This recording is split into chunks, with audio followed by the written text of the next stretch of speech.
Salam traders, balik lagi sama saya Andi Firmansyah di channel ESG.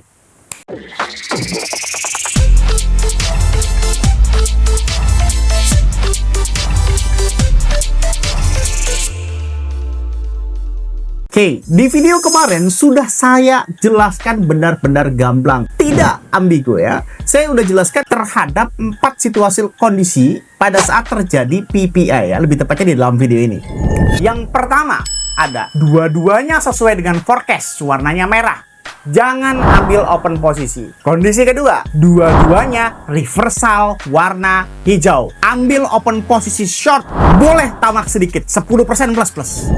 Dan bahkan salah satu subscriber saya juga mencatat itu di kolom komentar nih, sampai dia komentar ini dengan inti videonya ya. Tapi kenapa ada beberapa orang juga yang masih saja nyangkut dan masih seolah-olah menyalahkan. Padahal udah jelas-jelas ya, ada 4 kondisi. Yang pertama, kalau dua-duanya hasilnya hijau, kita ambil open posisi short. Kalau dua-duanya hasilnya merah, kita nggak trading. Kalau PPI-nya hijau, yang lainnya merah, boleh open posisi short, tapi sedikit aja TP-nya. Kalau PPI-nya merah, yang lainnya hijau, jangan ambil open posisi. Udah gitu, sesimpel itu guys ya. Dan di kemarin ternyata hasilnya adalah PPI-nya itu warna hijau sendirian. Nih, kalian lihat ya. Nih, PPI-nya itu warnanya hijau sekalian. Berarti open posisi short dengan take profit sewajarnya. Saya juga berhasil short di area sekitar ini ya guys ya, di area 62.800, 63.000, dan take profit di sini nih 62.400-an. Nah, ini nih saya dapat sekitar $300 kurang lebih ya, 400 lah brutonya. Dan setelah itu terbang. Harga terbang dari area 62.400 di area 63.800. Ada 2 konsep yang kalian harus pahami. Yang pertama, saya sudah memprediksi bahwasanya kalau PPI-nya hijau sendirian,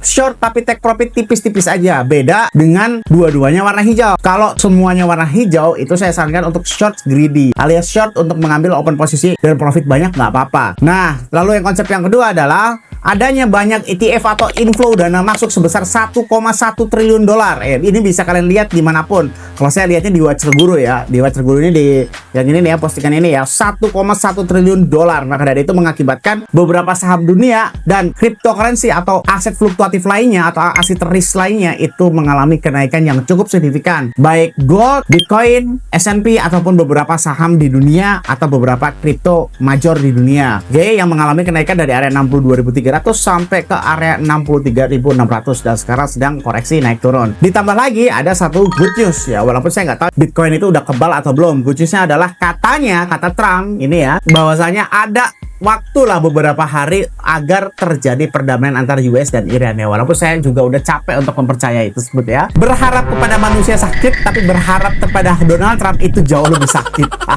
Karena Donald Trump bukan 1 kali 2 kali ngeprank kita ya, benar-benar berkali-kali. Mungkin kalau saya catat ada 99 kali dia ngeprank. 1 kali lagi nih udah dia jadi 100 kali untuk ngeprank. Oke, lalu sekarang bagaimana Bang? Kemana ke arah harga Bitcoin selanjutnya? Mari kita langsung coba cek secara pelan-pelan. Di hari ini untuk fundamentalnya itu satu-satunya fundamental ada ya Michigan.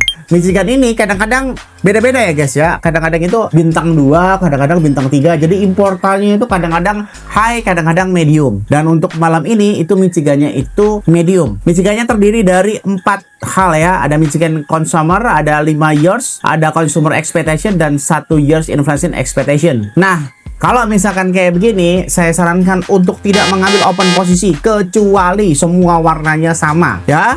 Intinya, instruksi dari saya di jam 9 nanti, apalagi jam 9 itu adalah lewat dari jam Wall Street ya. Wall Street itu jam setengah 9. Jadi tidak ada surprise. Ditambah lagi mereka importannya cuma bintang 2 alias medium. Sekali lagi, kenapa saya tidak menyarankan ambil open posisi kalau tidak bersamaan warnanya adalah yang pertama, jam Wall Street sudah selesai. Karena jam Wall Street itu di jam setengah 9. Apa itu Bang jam Wall Street? Jam Wall Street adalah suatu kondisi di mana para pemegang uang yang besar di Amerika Serikat sana, ada JP Morgan, ada Goldman, dan apapun itulah, itu jam setengah 9 itu mereka baru buka dan arus uangnya itu baru masuk gitu di jam setengah 9. Jadi kalau kalian nanya Wall Street itu apa? Wall Street itu nama jalan. Wall Street itu salah satu nama jalan yang ada di New York sana. Dan di jalan itu berdiri beberapa perusahaan keuangan yang sangat besar. Yang paling terkenal ya JP Morgan. Sebenarnya yang terkenal JP Morgan, tapi ada beberapa, kalau nggak salah itu 4-7 Wall Street itu yang cukup besar. Jadi aliran cash flow-nya itu masuknya di jam setengah 9. Kalau kalian nanya kenapa jam setengah 9 itu selalu ada surprise. Biasanya kalau ada surprise seperti ini ditambahkan dengan kejadian fundamental.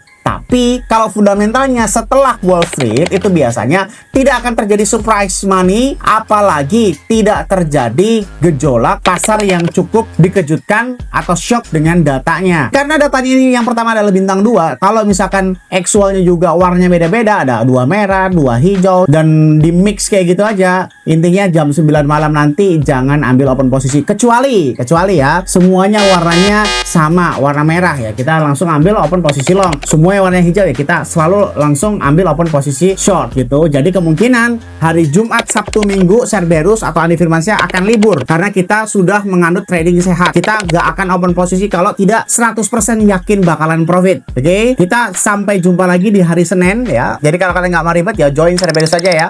Ada paket reguler, ada eksklusif, ada prioritas, ada bahkan soliter yang loss diganti. Oke, coba kita cek Fear and Greed Index-nya. Fear and Greed Index-nya ini stay di angka 13. Kemarin juga 13 guys ya. Kemarin itu juga 13. Sekarang itu masih 13. Masih sama. Nggak ada sesuatu yang menarik. Coba kita cek likuidasi heatmap model 3. Seperti biasa dengan liquidity threshold 0,9 alias standar ya. Di sini paling dekatnya itu malah turun di sini ya. 62.300 ya. Di sini likuidasi terdekat adalah 62.300 dan sekarang harga ke 63.000. Di sini nih, di sekitar sini nih. Jadi kemungkinan ini kalau secara teknik analitikal dan tidak ada news sama sekali selama Jumat, Sabtu, Minggu, maka kemungkinan terbesar harga akan back ke area sekitar 62.300-an. Kayak gitu ya. Jadi akan cenderung short di dalam likuidasi heatmap seperti ini ya. Coba kita cek beberapa data lainnya juga ya sebelum kita libur panjang. Apakah ada data yang cukup menarik? Dari dominansinya 0,26%, dolar indeksnya terus bertambah ya. Nah, Bitcoin Exchange biasanya ini sepertinya ini sudah ganti cash flow ya. Sudah ganti cash flow. Untuk kemarin itu kan dia ngeplus warna hijau ya. Berarti trend down alias extreme fear, menebar ketakutan. Nah, sekarang ini udah berubah warna merah. Jadi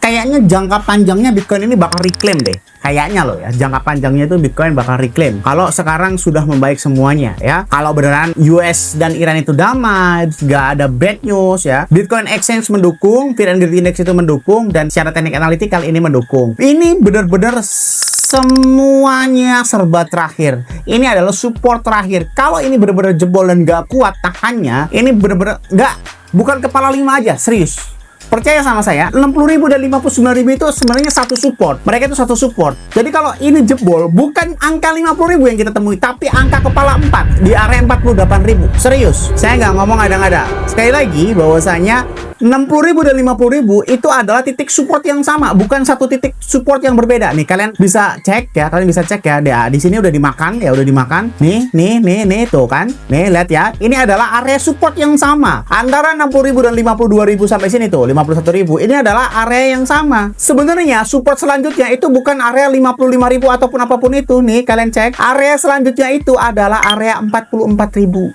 Oke.